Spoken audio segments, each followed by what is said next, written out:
यो हो श्री पञ्चमहालक्ष्मी टेम्पल। यदि तपाईँहरू पनि काठमाडौँ नजिकै हुनुहुन्छ वा काठमाडौँ नजिकै कहाँ घुम्न जाने भनेर सोच्दै हुनुहुन्छ भने यो ठाउँ तपाईँहरूको लागि एकदमै बेस्ट हुनेछ।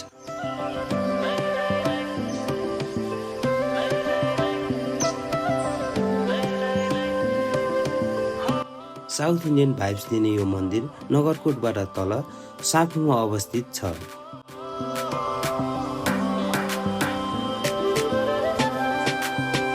2068 सालमा बनाएको यो मन्दिर 2080 जेठ 9 गतेबाट सञ्चालनमा आएको रहेछ।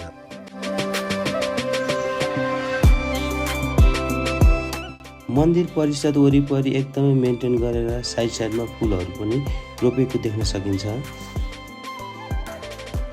पार्क जस्तो यो मन्दिर घुम्नलाई 1 रुपियाँ पनि लाग्दैन, तर सिंहको गुफाभित्र छिर्नलाई चाहिँ 100 रुपियाँ लाग्दो रहेछ।